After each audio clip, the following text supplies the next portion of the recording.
Good afternoon, everyone. Welcome to today's webinar, AI Challenge for Energy Transition. So welcome to this webinar. I'm Sevinç, Head of Cleantech at Choose Paris Region. This webinar, AI Challenge for Energy Transition. We will give you a unique opportunity to enter in the French market by partnering with RTE, which is a France transmission system operator. So during this session, what we're going to learn about, we will speak about the technical aspects of the challenge with one of the top scientists from RTE. We will know how to apply to this challenge, eligibility and funding, as well as calendar. We will explain you who are the partner and which support you can get from Choose Paris Region, as well as Cap Digital, key actors of the energy and AI ecosystem of Paris Region. And of course, we're going to end with a Q&A session. So my panelist, so this is the context, in fact, before my panelist, just to give you some few information about the energy transition and energy ecosystem and energy industry in Paris region. We are strongly committed into the green growth here in Paris region. We have 20% of the national population, and we account for 20% of the energy consumption, as well as we import 90% of our energy. Energy mix and diversification will be therefore very, very important here in Paris region. And the question we ask ourselves is how to go from 11% of energy renewable to 30% in 2030. So to meet this target by 2050, with massive integration of renewable energy, we will need new tools and technology. That's why this challenge. And so here you have the main partners of this challenge with RTE, Antoine Marot. Each of them will introduce themselves and their role during this session. So Antoine, the floor is yours. Hi, everyone. Yeah. Can you hear me? Yeah. Hi, everyone. So Antoine Marot, I'm the lead AI scientist at RTE, and my team with support of Paris region and Paris-Saclay is organizing this competition. So RTE, you may know that we're the French power system operator. So we're both the owner and the operator of the network, from very high voltage to lower voltages.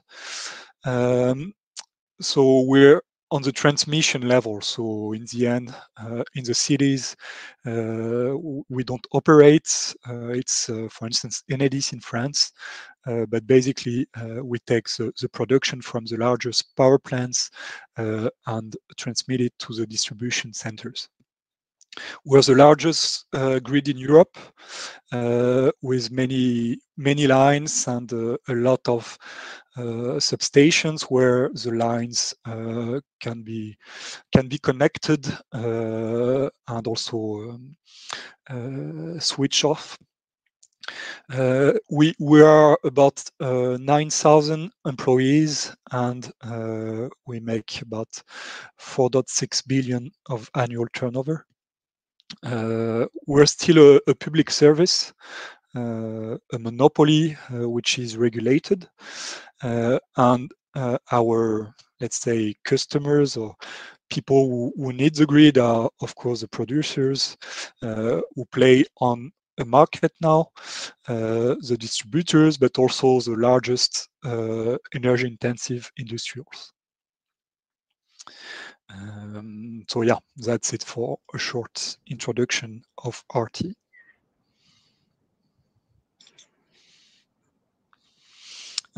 So if we talk about the energy transition, in France, we're probably the key actor there to make that happen. So especially because of the electrification of the energy system. So a lot of the energy transition will go through the power grid. And our main challenge, as already mentioned by Sevinç, is the integration of renewable energy at a large scale and very rapidly. So from 10% solar and wind production in 2020 to more than 50% solar and wind production in 2050, and already 30% of that in 2030-ish. And this is to meet the net zero carbon emission target from the European Commission and to tackle climate change. And if you're interested, you can read our report of energy pathways to 2050, where we present 6 probable scenarios up to this date to actually meet this net zero carbon emission target. And so the competition this year and the projects that might follow will be based on this context.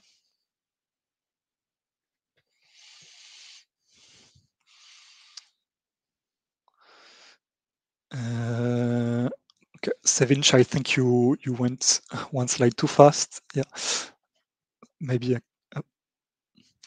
And so just to give you a clear picture of what we're doing, so the power grid is quite automated, but still there are still a lot of human operators making complex decisions so that everything runs smoothly. And when you press a button, the electricity is there by magic, basically.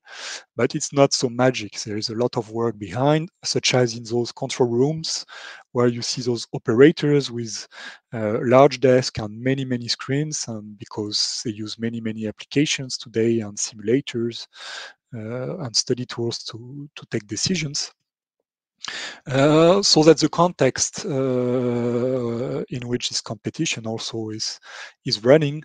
And the thing is that with the energy transition, it brings a huge operational complexity that adds up to the work we already have today because of those new scales and actors, not only locally, but also at the European level, because the power system is now very integrated in Europe. And also the grid is changing in nature. So it's evolving. So we're hybridizing some technologies. Digitalization is there and will continue. We have a lot more automata on the grid. And the thing is that we have a hard time to develop the grid to build new lines. So we'll have to do with what we have today and to really use a lot of flexibility. Our operators, they definitely need to get assisted so that we succeed at the energy transition and basically that the system remains robust. Next slide. And so the ambition is to develop an AI-based assistance for human operators so that they don't, I mean, their work environment today with all those screens and applications, it's hard to manage to handle and to scale anymore.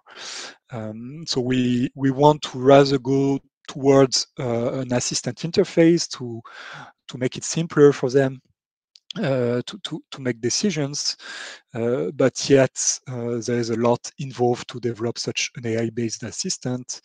You want to notify the operator with risks that are either occurring or anticipated, and then make recommendations, for instance, on remedial actions to take. And for that, you need AI, definitely, but you also need that to be integrated with an interface. And typically, one problem our dispatchers deal with today is to solve those line overloads when they occur. So there is too much electricity on the line, and this has to be redispatched on other lines, but with the right balance. And for that, they really need to act quickly to make that happen. Otherwise, there could be a cascading failure. Our proposal here for you is to enter our AI challenge for energy transition. So the technical competitions that will occur this year will run on this synthetic environment, but which we hope to be realistic of the energy transition, at least on the French power grid. And so you can see a grid here with some events that might happen, such as unexpected lagging disconnection over a scenario. You see the energy mix, so about 30% of wind and solar, so renewables, which is a target energy mix around 2030-ish. And then at the bottom, you see the sequential decision-making problem just illustrated. So if you have an overload, what kind of decision you take for the next time step to relieve it, and then this decision is also impacting the future. So what we expect from this competition is to see artificial agents that are developed and trained to solve those critical sequential this critical sequential decision-making problem in order to manage those overloads on power lines and avoid blackouts to send alerts when closer supervision might be needed from a human operator. And this way, we want the participants to demonstrate their capability for deployment also of these solutions through agent retraining that we will evaluate. And in terms of evaluation criteria, so there is the base technical performance on the competition scores. So just what I mentioned, there you will have quantitative scores on the leaderboard that will discriminate the participants, rank them. But we expect more than that, also a good understanding of the problem, some frugality and simplicity of the learning process with explanation on how this works. We hope to have a critical analysis of the agent behavior consistency, because in the end it will be used by a human and trustworthiness is involved. And also we encourage the participants to provide feedbacks and suggestions on environment design pitfalls or limitations or possible improvements for next iteration of the project afterwards. And there's also, in terms of job creation and economic development in Paris region, this is one of the objectives of the challenge, that we developed this value and this product in the region with our collaboration and support. And finally, we will be looking for some ability of the participants to open source the base solution modules they might have, which might facilitate the collaboration. We don't expect everything to be open source, but that will be a facility if that's the case for some participants. Finally, what we expect is a scientific report for more detailed evaluation of the work and submissions of the participants on the competition platform, which is Codalab. And just to mention that for the candidates, if you have preferred Python libraries you will need to use to execute your code, please mention that in your application so that we can facilitate that when the competition starts. And that's it on my side. Sevinç. Thank you, Antoine. And now, Gladys, the mic is yours about eligibility and funding.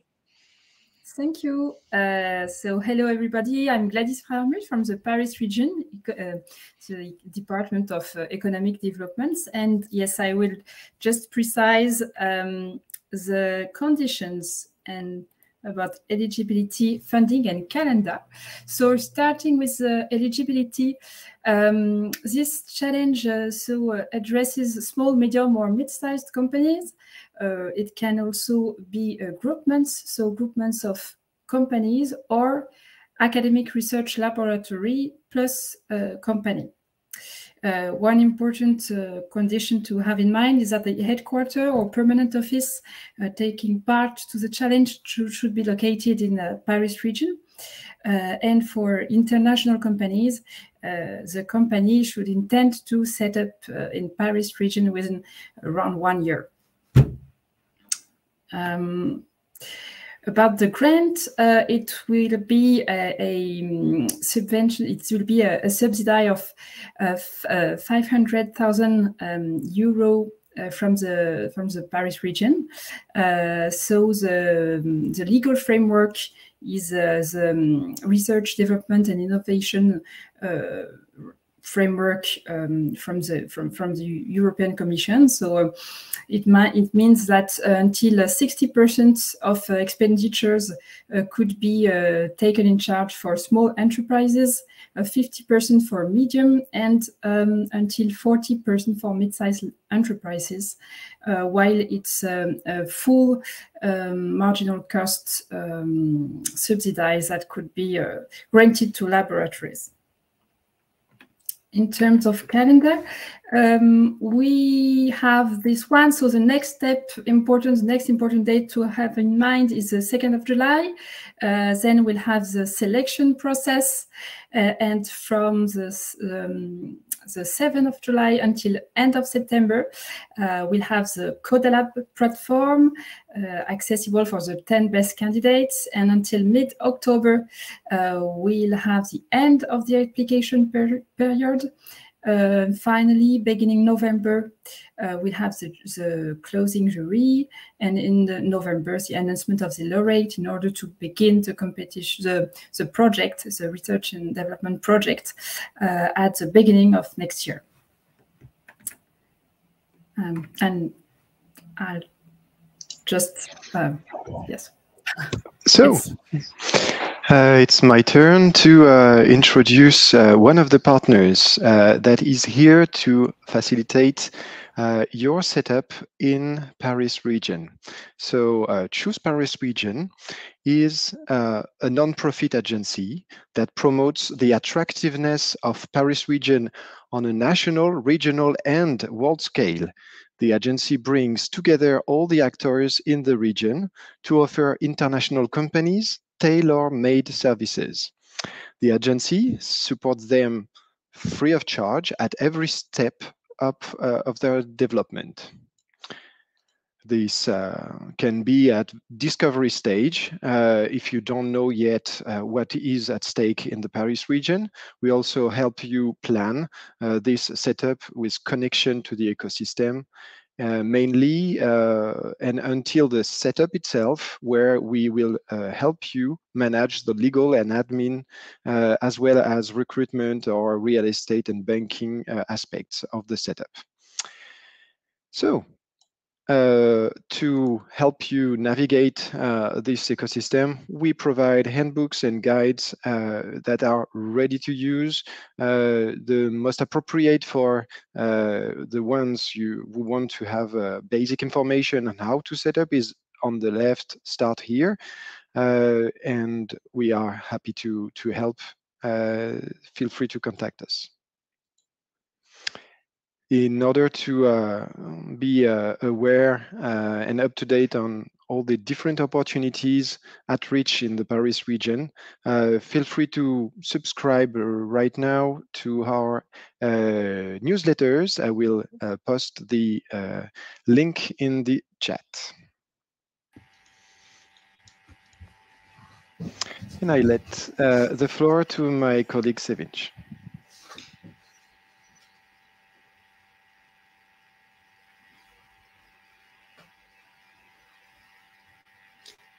Hi everyone, I'm here to introduce you to Cap Digital. We are the French hub for digital and ecological transformation, and I'm Benjamin Gans, in charge of animation and membership relationship. I won't be long. It's the idea is just to give you an overview of what we're doing.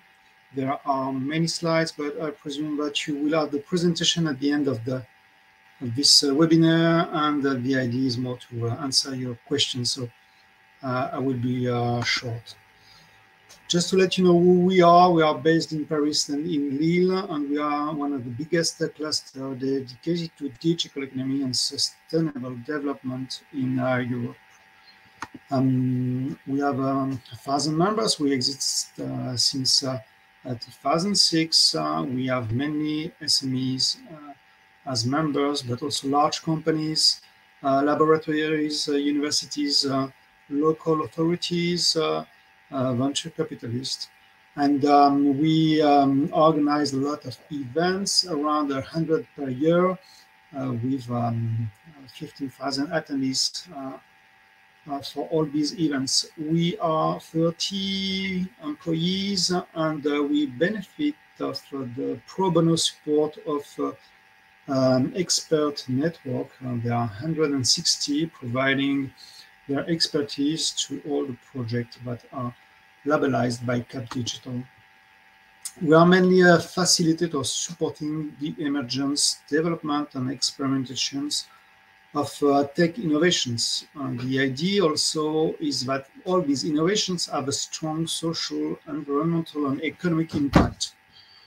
And we try to make all these partners, all these members work together, building a project and answering to open calls, whether they are national or European. We operate on several verticals such as retail, culture and education, health, housing and environment, and at the core of all this, the intersection of all of these verticals, there's of course AI and data. So we support innovation, we support startup acceleration, digital transformation. We provide a lot of knowledge. We share all this knowledge throughout all our events, and a lot of networking and visibility opportunities for all our members. I'll pass all these slides. The idea is just to show you all the projects that we with which we are linked, and all the project fundings and all the digital transformation services we provide. So let me know if you need some further information. Thank you very much, Benjamin. Thank you very much, Gladys, Thomas, everybody, Antoine as well. So this is time to our Q&A session.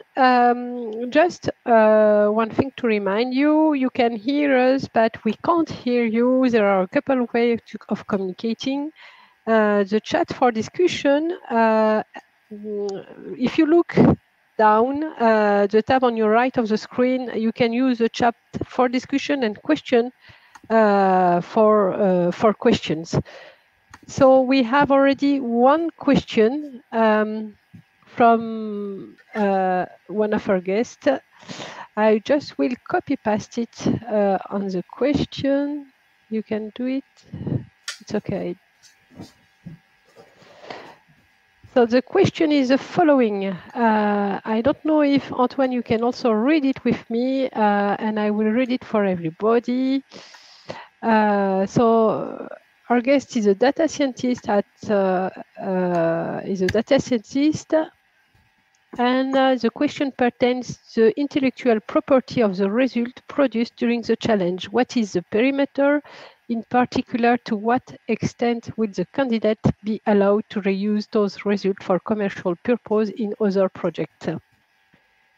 And he has the same question for the subsequent project in the region of Paris for women candidates. Antoine, you're here? Yep. terms of conditions, I think actually the Paris region might be more relevant than me. But from what I can say is that, so if, I don't know if Samy is with us, but it would be nice if he could write down something on that. So in terms of intellectual property, there is no need for us to have any property on the code submission that will be submitted in the competition. What we will need is the result of the execution of this code to actually. Oh, do you still hear me, or I'm not hearing? Okay. No, we're here. We hear you.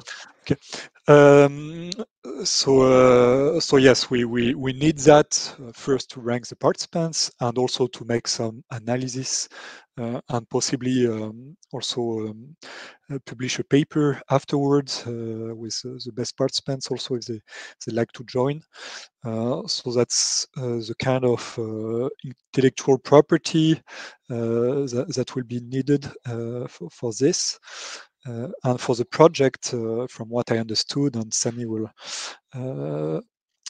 just comment on that after me, is that basically the PI will be owned by the startup, the company who developed the project, and RTE does not have any contractual or financial ties in this case, but we're here to support, and so that because we have a need and we want the solution to be tailored also to our needs. Yes. Thank you, Antoine. Samy, would you like to add something? Yes, just to elaborate, but I think Antoine answered for the most part.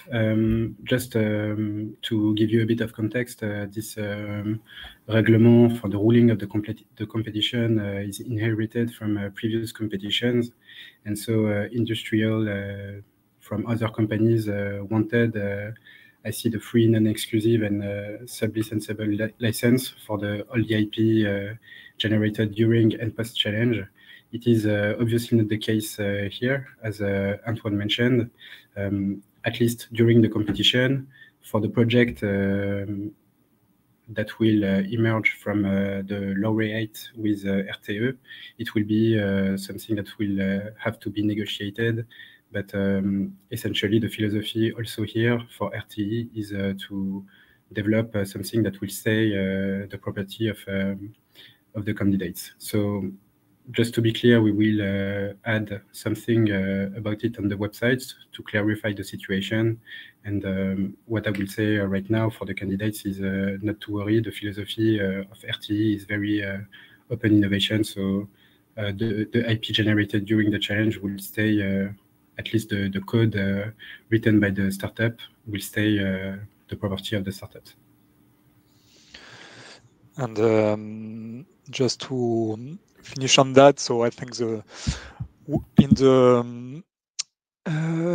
the rules in the document where we needed to clarify things is on the term results.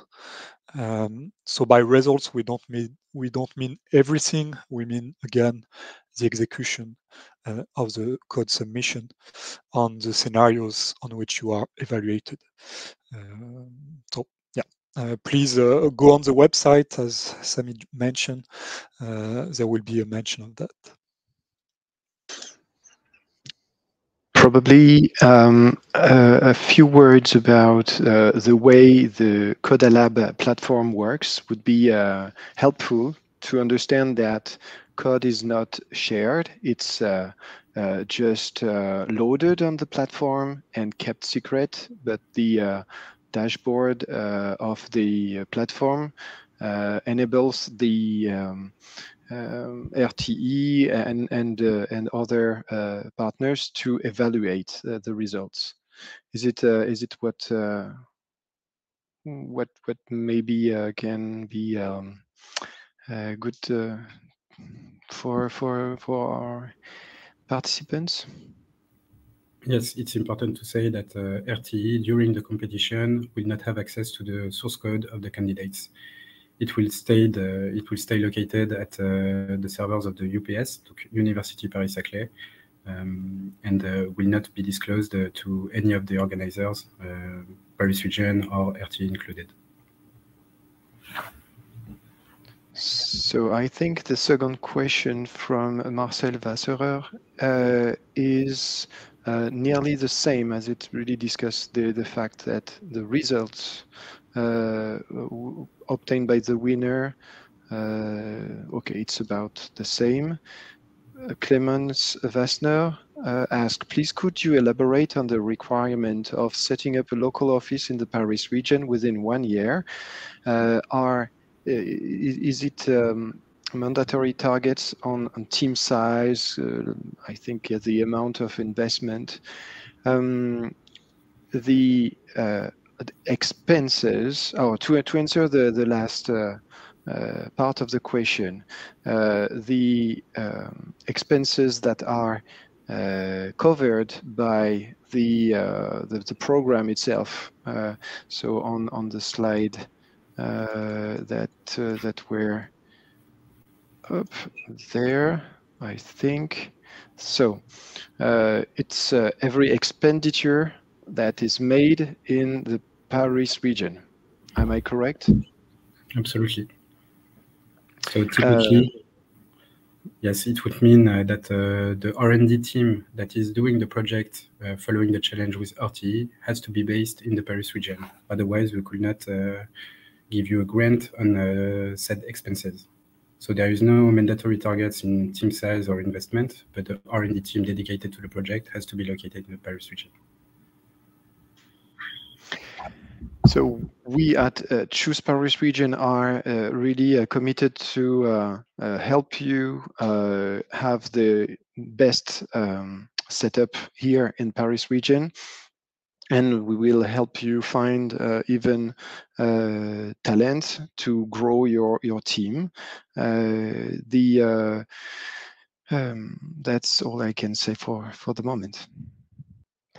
So we have a question from Sarah. When will you select the top 10 of the candidates?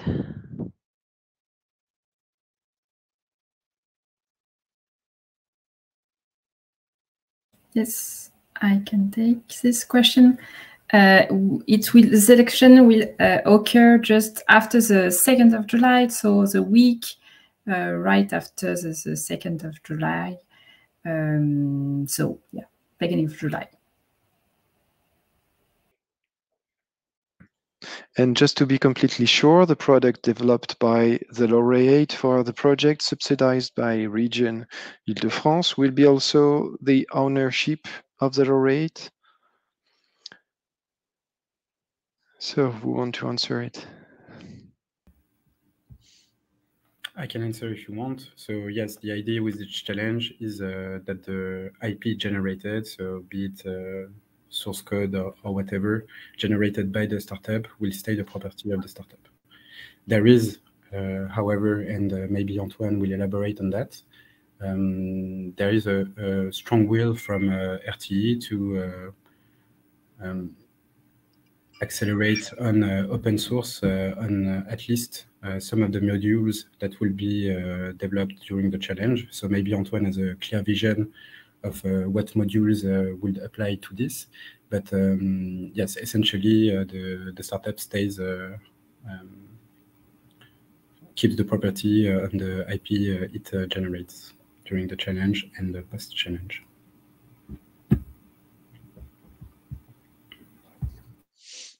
Yeah, thank you, Samy. Yeah, on the open source, I mean, it's we are open to every proposals. On our side, we don't necessarily expect to have again a fully open source solution, especially when performance is needed and integration is needed. But for RTE, it's important to understand the core models and methods used in the solution, and we will need to understand that to have a closer collaboration with the winner. Thank you, everybody. I think we don't have any more questions. I think it's also time to wrap up. Maybe a last message to all our guests is to say that this competition is also open to international startups. That's why we are here today and we are speaking English, and you are more than welcome to apply. Antoine, would you like to say a few last words? Samy? Gladys? Yeah, I mean, I think it's a great opportunity for everyone to show that AI can have a strong impact, positive impact, on very difficult challenges around climate change and energy transition. So we really need this at RTE to succeed. So definitely this competition is important for us, and the collaboration afterwards. And if you want to already play around this problem, there are already sandboxes for that, and with all the open source code needed to run that. So maybe don't wait until the 7th of July just to make your hands on this problem.